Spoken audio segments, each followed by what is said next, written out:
Morning मेरे प्यारे बच्चों, आप सबका पीजे क्लास में स्वागत है। मैं हूं सूरज। जैसा कि हम सबको पता है, हम सब इस प्लेटफॉर्म पर मैथ, साइंस और सोशल साइंस ही हम लोग पढ़ाते हैं।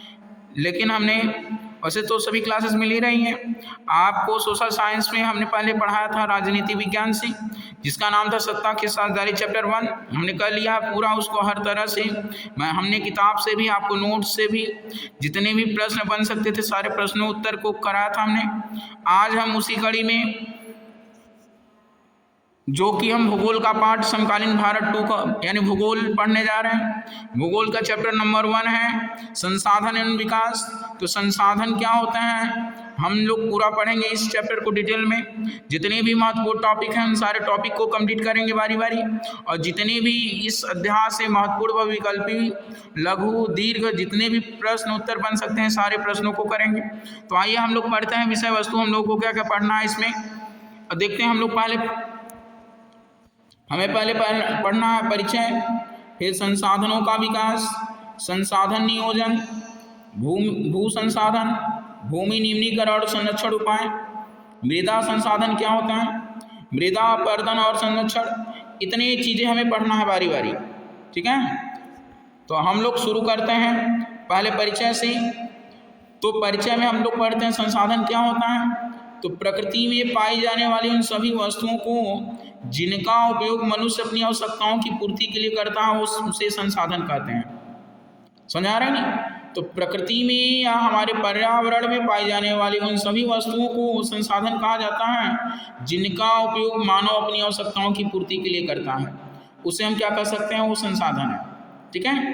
तो आपको संसाधन की परिभाषा एकदम स्पष्ट होनी चाहिए।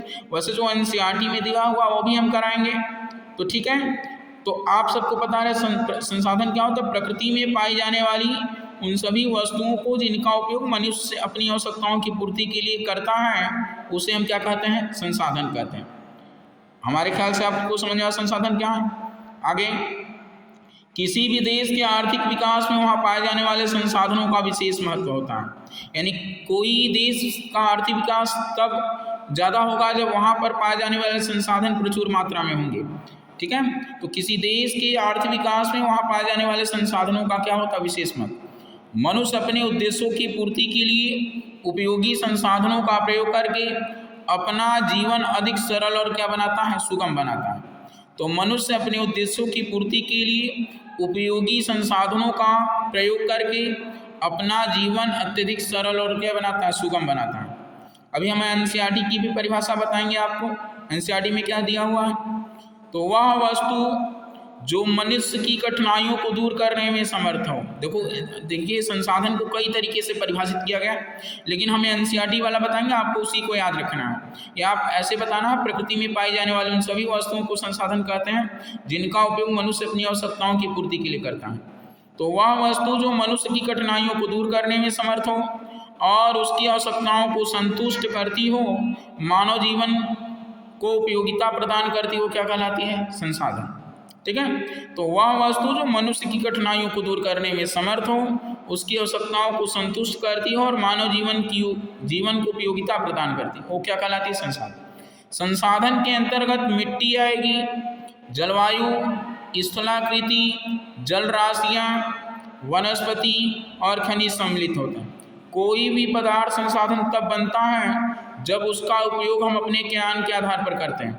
जैसे जल प्रपातों और झरनों का प्रयोग विद्युत निर्माण के लिए किया जाता है, तो ये भी संसाधन हो जाए।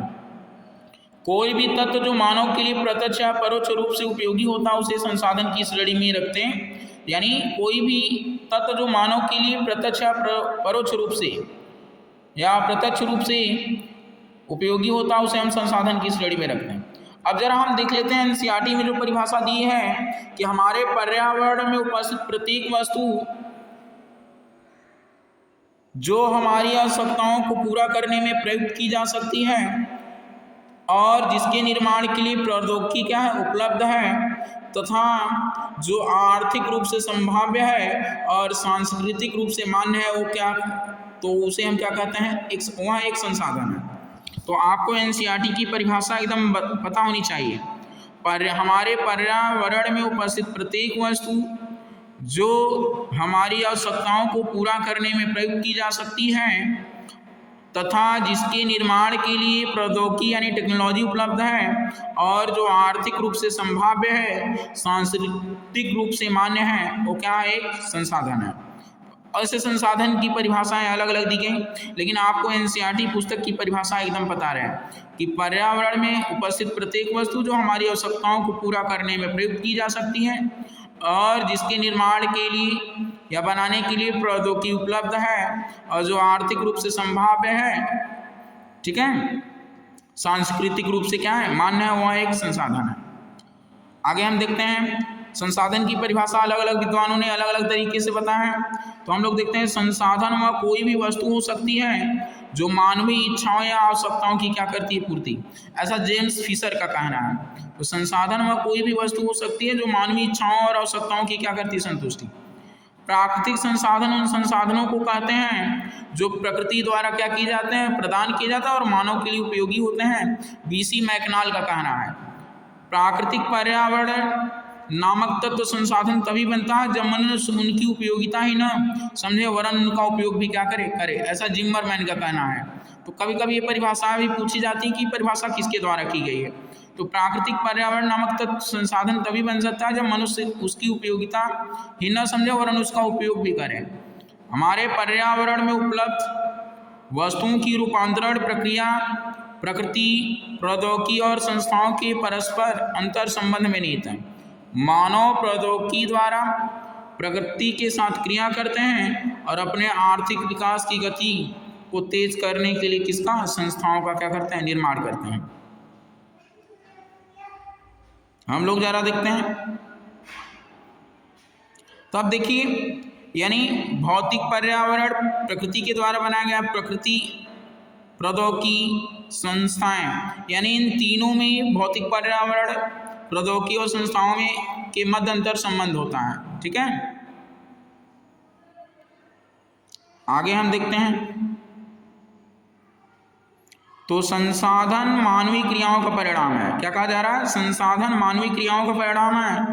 मानव स्वयं संसाधनों का महत्वपूर्ण हिस्सा है। तो हम सब भी मानव संसाधन हैं। वे पर्यावरण में पाए जाने वाले पदार्थों को संसाधनों में परिवर्तित करते हैं तथा उन्हें प्रयोग करते हैं। इन संसाधनों का वर्गीकरण निम्न प्रकार से किया जा सकता है। पहला जो आधार बनाया गया उत्पत्ति के आधार पर। तो आपको पता है उत्पत्ति के आधार पर संसाधन जैव और अजैव। उत्पत्ति के आधार पर संसाधन दो होते हैं। समाप्यता के आधार पर नवीकरणीय योग्य और अनवीकरणीय योग्य। स्वामित्व के आधार पर व्यक्तिगत, सामुदायिक, राष्ट्रीय और अंतर्राष्ट्रीय। तो स्वामित्व के आधार पर संसाधन चार प्रकार हैं। एक तो व्यक्तिगत, सामुदायिक, राष्ट्रीय और अंतर्राष्ट्रीय। विकास के स्तर के आधार पर संभावी, विकसित, भंडार और संचित कोष। तो यानी विकास के स्तर के आधार पर चार प्रकार के, संभावी, विकसित, भंडार और कौन सा? संचित कोष। ठीक है, संभावित, विकसित, भंडार और कौन सा कोष? संचित कोष। आगे हम देखते हैं संसाधनों का वर्गीकरण। तो पहले देखिए संसाधन, एक तो प्राकृतिक संसाधन, दूसरा कौन सा संसाधन? मानवीय संसाधन। प्राकृतिक संसाधन दो तरह के, एक नवीकरणीय और एक अनवीकरणीय। नवीकरणीय क्या होते हैं? जो सतत यानी अथवा प्रवाह, जैसे पवन और जल, ये नवीकरणीय होते हैं, इनका सतत प्रवाह बना रहता है। ये सतत और जैव वाले में प्राकृतिक, वनस्पति और वन्य जीव। अनवीकरणीय दो तरह के होते हैं, पुनः चक्रीय और अचक्रीय। जैसे अनवीकरणीय में दो होते हैं, एक तो जिन्हें पुनः चक्रीय यानी धातुओं का हम पुनः चक्रण कर सकते हैं।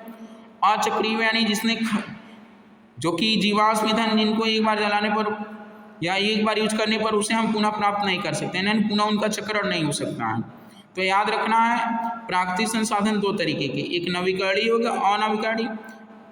ये संसाधन और जैव वाले में प्राकृतिक, वनस्पति और वन्य जीव। ठीक है, और अनवीकरणीय पुनः चक्रीय और अचक्रीय। पुनः चक्री में धातुएं आएंगी, अचक्री में जीवाश्म। मानवीय वाले में जितनी भी संरचनाएं और संस्थाएं हैं, मात्रा एवं गुणवत्ता, ये दो प्रकार की। ठीक है, आगे हम अगला हेडिंग पढ़ते हैं, संसाधनों का विकास। किसका विकास? संसाधनों का विकास।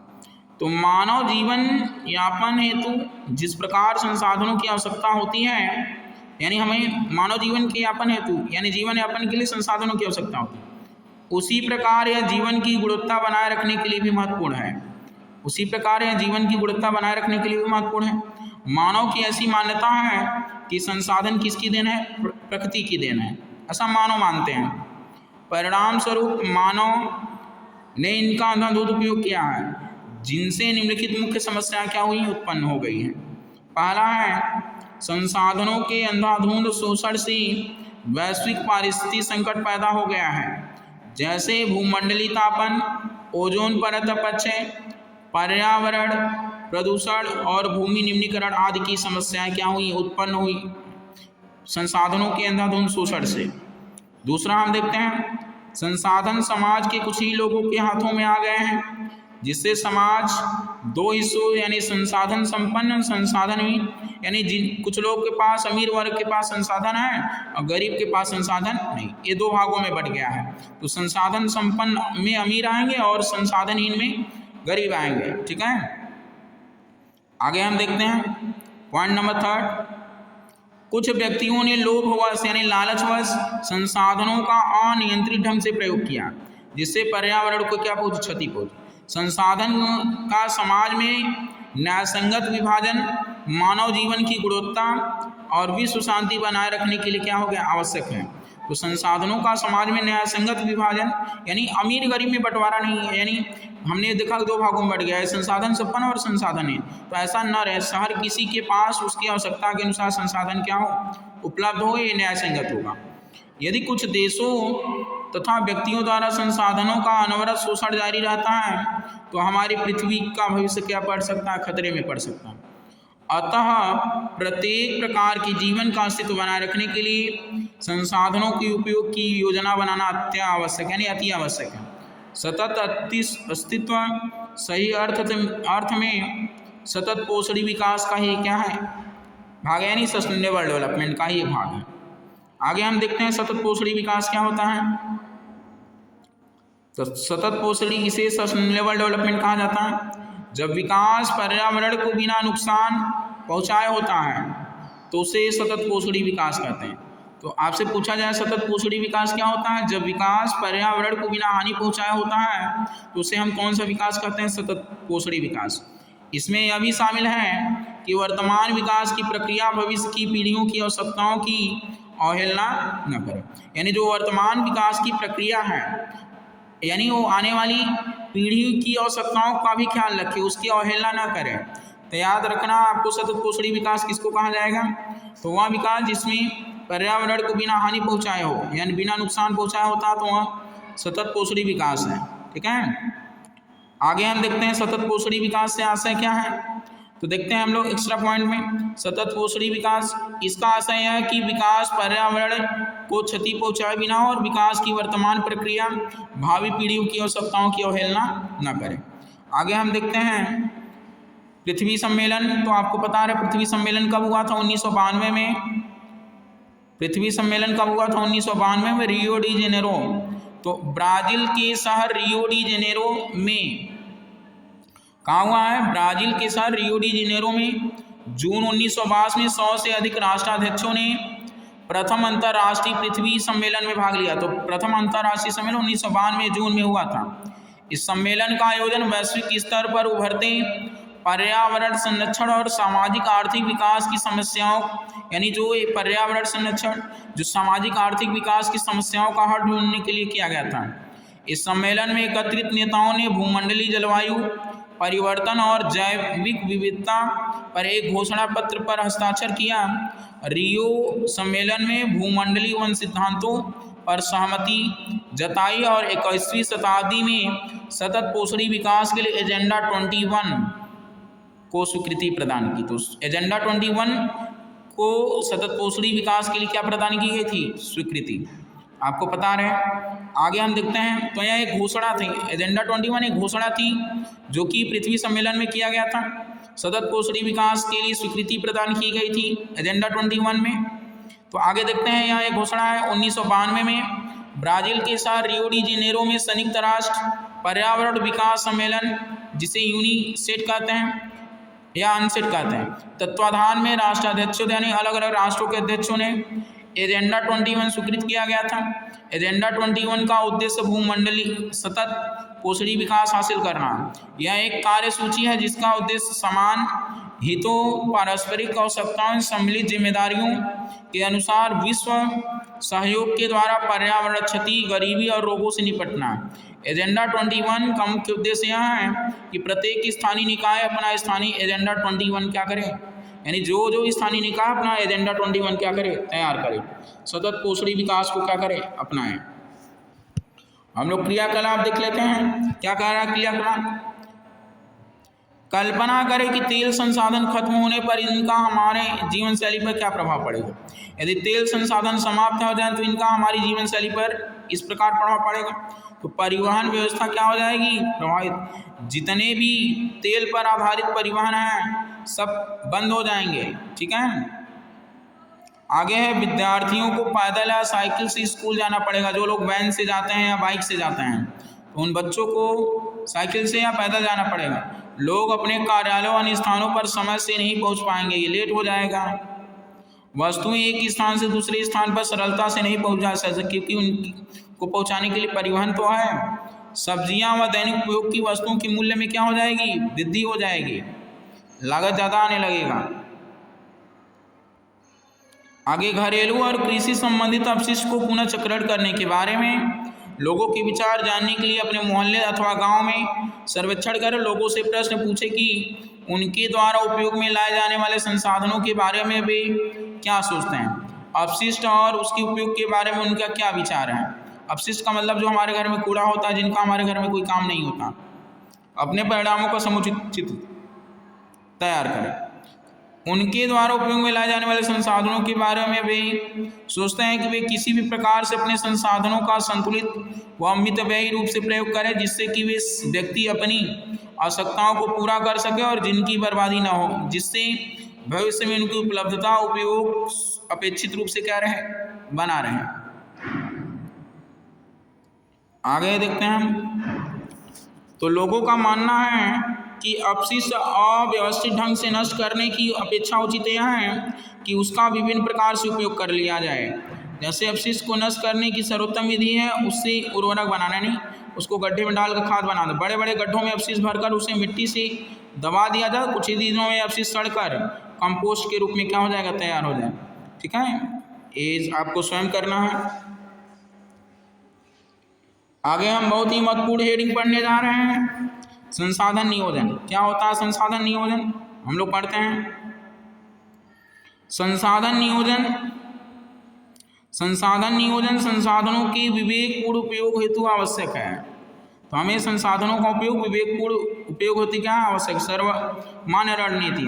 भारत जैसे देश में संसाधनों की बहुलता है, संसाधन नियोजन और भी महत्वपूर्ण है। भारत में ऐसे भी प्रदेश जहाँ एक तरह की संसाधनों की प्रचुरता है लेकिन दूसरे तरह के संसाधनों की क्या है, कमी है।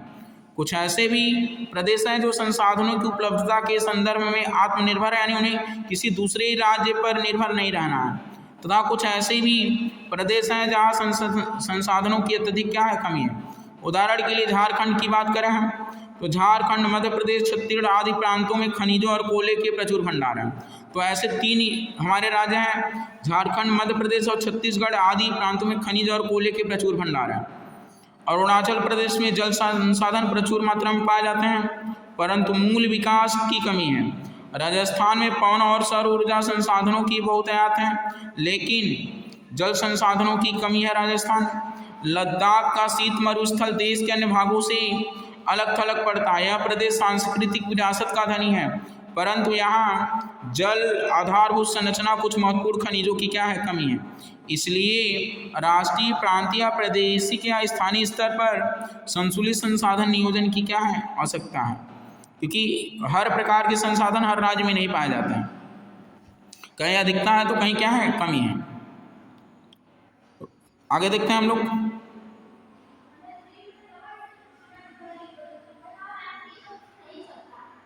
आवश्यकता है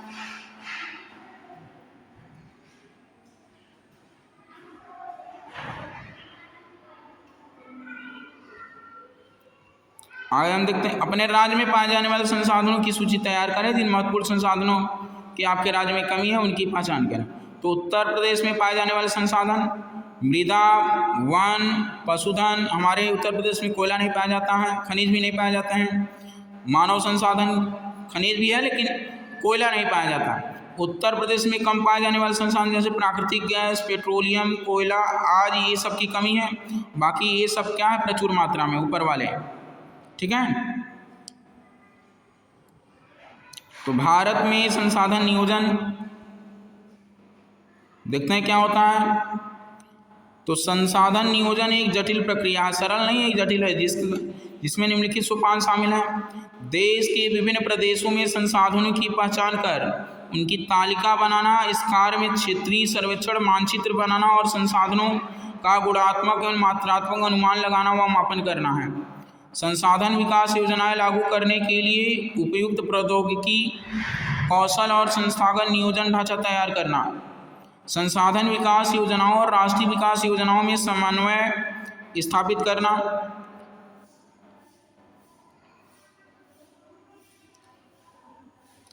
स्वतंत्रता के पश्चात भारत में प्रथम पंचवर्षीय योजना के अंतर्गत संसाधन नियोजन की पूर्ति के लिए प्रयास किए गए।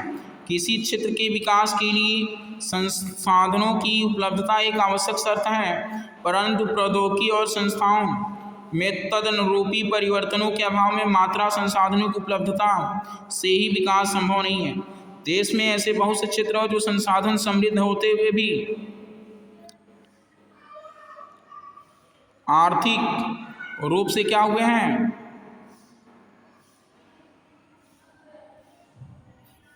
पिछड़े हुए प्रदेशों में गिनती में आते हैं। इसके विपरीत कुछ प्रदेश ऐसे भी हैं जहां संसाधनों की कमी होते हुए आर्थिक रूप से विकसित हैं। उपनिवेशन के इतिहास से यह स्पष्ट होता है। उपनिवेशों में संसाधन संपन्न प्रदेश किसी आक्रमणकारियों के लिए आकर्षण का प्रमुख केंद्र रहे हैं। उपनिवेशकारी देशों ने बेहतर प्रौद्योगिकी के सहारे एंड टेक्नोलॉजी के सहारे उपनिवेशों के संसाधनों का शोषण किया, यानी अपने देश उठा ले गए, उन पर अपना आधिपत्य यानी अधिकार जमा लिया। अतः संसाधन किसी प्रदेश के विकास में तभी योगदान दे सकते हैं जब वहाँ उपयुक्त प्रौद्योगिकी विकास और संस्थागत परिवर्तन किए जाएं। उपनिवेशन और विभिन्न चरणों में भारत ने इन सब का अनुभव किया है। अतः भारत में विकास सामान्यतः तथा संसाधन विकास लोगों के मुख्यतः संसाधनों की उपलब्धता पर ही आधारित नहीं है था, बल्कि इसमें प्रौद्योगिकी, मानव संसाधन की गुणवत्ता और ऐतिहासिक अनुभव का भी योगदान रहा है। ठीक है, आगे हम एक्स्ट्रा पॉइंट देखते हैं। आज हम लोग संसाधन संरक्षण तक पढ़ेंगे, इसके आगे हम लोग कल वाले क्लास में दूसरे लेक्चर में करेंगे। तो देखते हैं हम लोग एक्स्ट्रा पॉइंट। सन 1968 में क्लब ऑफ रोम ने अंतर्राष्ट्रीय स्तर पर सुव्यवस्थित तरीके से संसाधन संरक्षण की आवश्यकता पर बल दिया। इसके बाद सन 1974 में शूमेकर ने अपनी पुस्तक स्मॉल इज ब्यूटीफुल में इस विषय पर गांधी जी के दर्शन की एक बार फिर से पुनरावृत्ति की है। सन 1987 में ब्रुटलैंड आयोग रिपोर्ट द्वारा वैश्विक स्तर पर संसाधन संरक्षण ने आधारभूत योगदान किया गया। ब्रुटलैंड आयोग की रिपोर्ट ने सतत पोषणी विकास की संकल्पना प्रस्तुत की और संसाधन संरक्षण पर बल दिया। यह रिपोर्ट बाद में हमारा साझा भविष्य शीर्षक से पुस्तक के रूप में प्रकाशित हुई। रियो डी जेनेरो ब्राजील में सन 1992 में आयोजन पृथ्वी सम्मेलन द्वारा इस संबंध में महत्वपूर्ण योगदान किया गया। तो आपको याद रखना है पृथ्वी सम्मेलन कहाँ हुआ था, रियो डी जेनेरो, जो कि ब्राजील में पड़ता है 1992 में। आगे हम पढ़ते हैं संसाधनों का संरक्षण। संसाधनों का संरक्षण क्या होता है? तो किसी भी तरह के विकास में संसाधन महत्वपूर्ण भूमिका निभाते हैं, लेकिन संसाधनों का विवेकहीन उपयोग और अति उपयोग के कारण कई सामाजिक, आर्थिक और पर्यावरणीय समस्याएं उत्पन्न हो सकती हैं। इन समस्याओं के संरक्षण के लिए विभिन्न स्तरों पर संसाधनों का संरक्षण क्या है आवश्यक है। भूतकाल से ही संसाधनों का संरक्षण बहुत से नेताओं और चिंतकों के लिए चिंता का विषय रहा है। उदाहरणार्थ गांधी जी ने संसाधनों के संरक्षण पर अपनी चिंता इन शब्दों में व्यक्त की है। हमारे पास हर व्यक्ति की आवश्यकता पूर्ति के लिए बहुत कुछ है, लेकिन किसी के लालच की संतुष्टि के लिए नहीं। अर्थात हमारे पास पेट भरने के लिए बहुत है, लेकिन पेटी भरने के लिए नहीं। तो ये किसने कहा है? गांधी जी ने। आपको याद रहे ये बात किसने कही है? गांधी जी ने।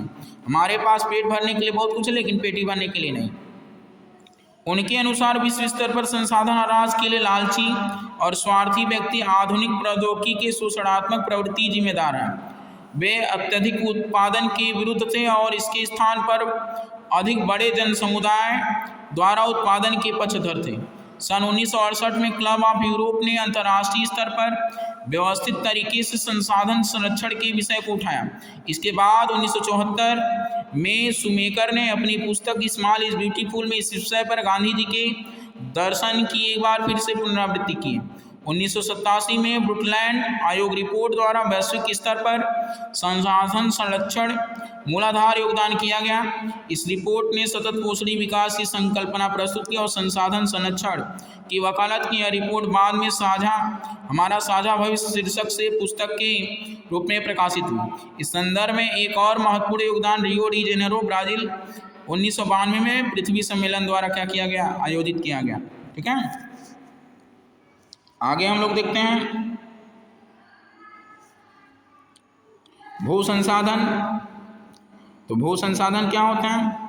तो मानव भूमि पर निवास करता है, ये अपने आर्थिक क्रियाकलाप इस पर संपन्न करता है। यानी हम लोग अपने आर्थिक क्रियाकलाप भूमि पर रहकर ही संपन्न करते हैं, विभिन्न रूपों में इसका उपयोग करता है। ऐसे में भूमि एक महत्वपूर्ण प्राकृतिक संसाधन है। प्राकृतिक वनस्पति, वन्य जीवन, मानव जीवन, आर्थिक क्रियाएं, परिवहन, संचार व्यवस्थाएं भूमि पर ही आधारित हैं।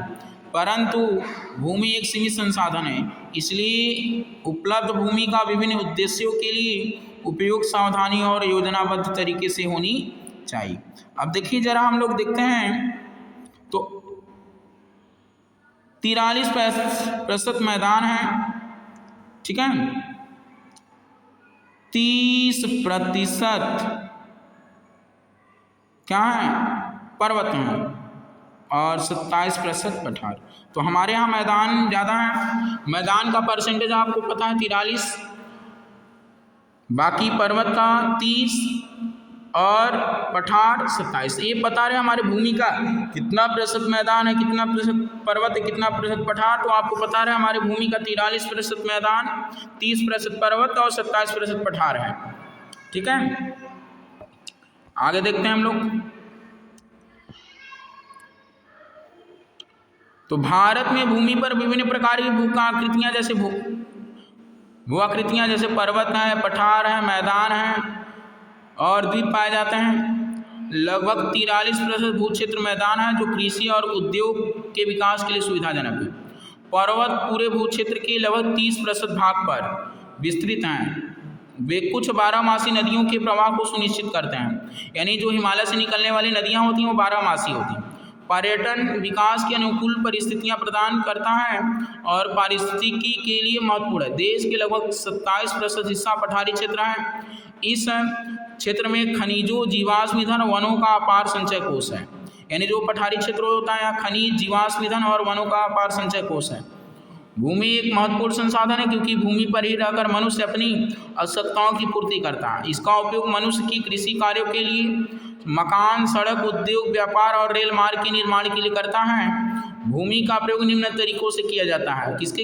एक तो खेती के लिए, एक तो आवास बनाने के लिए, खनन के लिए, उद्योग के लिए और किसके लिए? चारागाह के लिए। तो कृषि, आवास, खनन और उद्योग, चारागाह। आगे हम लोग देखते हैं कृषि। मैं आगे भी पढ़ा दे रहा हूँ, उस समय है अभी हमारे पास, ठीक है। तो कृषि हम लोग देखते हैं भूमि पर मनुष्य कृषि करता है जिसके माध्यम से विभिन्न प्रकार की फसलें उगाता है। इससे मनुष्य के भोजन की आवश्यकताएं क्या होती हैं? पूरी होती हैं। आवास, भूमि पर ही मानव अपने रहने के लिए मकान बनाकर स्थायी आवास करता है। मानव उन्हीं क्षेत्रों में रहना पसंद करता है जो औद्योगिक और व्यवहारिक रूप से क्या होते हैं, महत्वपूर्ण होते हैं। खनन, पृथ्वी के अंदर अनेक प्रकार की खनिज पाए जाते हैं और इसलिए उन क्षेत्रों में खनन यानी माइनिंग का कार्य करते हैं जहाँ खनिज के संचित भंडार पाए जाते हैं। तो उद्योग, भूमि के जिन क्षेत्रों में उद्योगों के लिए कच्चा माल प्राप्त होता है वहाँ उन क्षेत्रों में उद्योगों की स्थापना की जाती है। चारागाह, भूमि के जिन क्षेत्रों में घास पाए जाते हैं वे क्षेत्र यानी चराने के लिए चारागाह के लिए प्रसिद्ध हैं। गांव के बाहर की भूमि और वनों के बाहरी हिस्से चारागाह के लिए क्या होते हैं, प्रयुक्त होते हैं। आप सबको समझ में आ रहा होगा? अगर समझ में आएगा तो ज़रूर लाइक करिएगा, कमेंट करिएगा, शेयर भी करिए और जो लोग सब्सक्राइब नहीं किए वो सब्सक्राइब भी करें, क्योंकि आपका एग्ज़ाम अभी 3 महीने बाकी है। तो हमारा पूरा प्रयास है आपके भूगोल का खंड के जितने भी चैप्टर हैं हम पूरा कराएंगे। भूगोल के साथ साथ और जितने भी खंड हैं सारे चैप्टर कराए जाएंगे। मेरी कोशिश है आपका पूरा जल्द से जल्द, अब डेली क्लास आएगी आपको मिलती रहेगी। आगे हम देखते हैं भूमि को प्रभावित करने वाले कारक। तो भूमि को प्रभावित करने वाले कारक कौन कौन से होते हैं जरा हम लोग देखते हैं। तो भूमि का उपयोग मुख्य रूप से 2 कारकों पर निर्भर है। पहला है भौतिक कारक, दूसरा है आर्थिक और सामाजिक कारक। तो पहला जो भूमि को प्रभावित करने वाले कारक, एक तो भौतिक कारक, दूसरा आर्थिक और सामाजिक। ठीक है, तो हम लोग पहले भौतिक कारक पढ़ेंगे फिर आर्थिक और सामाजिक। हम लोग पहले पढ़ते हैं भौतिक कारक। तो भौतिक कारकों के अंदर हम निम्न कारकों का अध्ययन करते हैं। तो एक तो भूमि का ढाल, मिट्टी का आवरण, शैलों की प्रकृति, उसमें पाए जाने वाले खनिज, भूमिगत जल की उपस्थिति आदि। तो भूमि का ढाल पहले देख लेते हैं। तो भूमि की प्राकृतिक बनावट उसके उपयोग को सीमित कर देती है। तीव्र ढालों पर कृषि कार्य में असुविधा होती है, यानी ढाल वाले भूमि पर खेती करना बहुत मुश्किल होता है, जबकि मैदानी भाग पर कृषि कार्य आसानी से किया जा सकता है। ठीक है, तो ढाल वाली भूमि पर खेती करना असुविधा होती है। जब आगे देखते हैं दूसरा, मिट्टी का आवरण। किसी भी स्थान पर पाए जाने वाली मिट्टी वहाँ कृषि को प्रभावित करती है। जिस स्थान पर मिट्टी का आवरण कम होता है वहाँ पौधों का विकास ठीक से नहीं होता, जबकि जिन स्थानों पर मिट्टी का आवरण अधिक होता है वहाँ वनस्पति का पूर्ण विकास होता है। ठीक है, मिट्टी का आवरण हो गया। शैलों की प्रकृति देख लेते हैं। शैलों और उनमें पाए जाने वाले खनिज, जिनमें लौह है, कोयला खनिज, तेल और बॉक्साइट आदि खनिज पाए जाते हैं, वहाँ खनन व्यवसाय का विकास होता है। उस क्षेत्र में खनन क्रिया के साथ साथ उद्योग धंधों का भी क्या होता है, विकास होता है।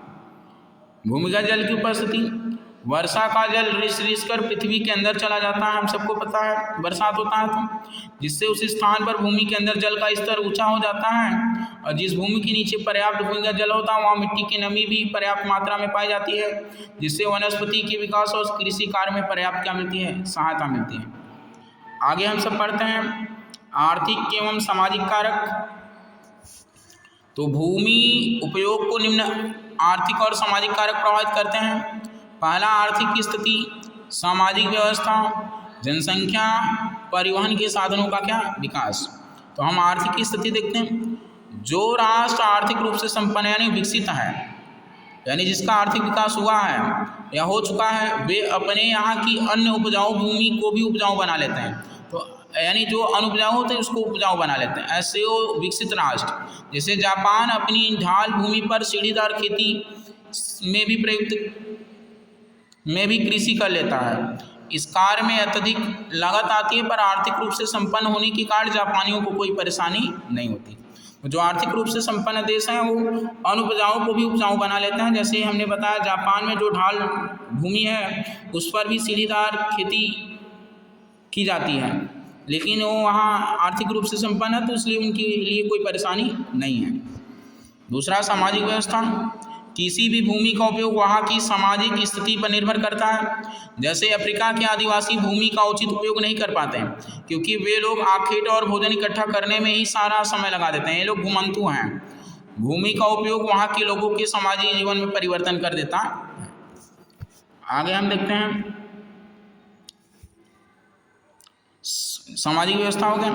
आगे हम देखते हैं जनसंख्या।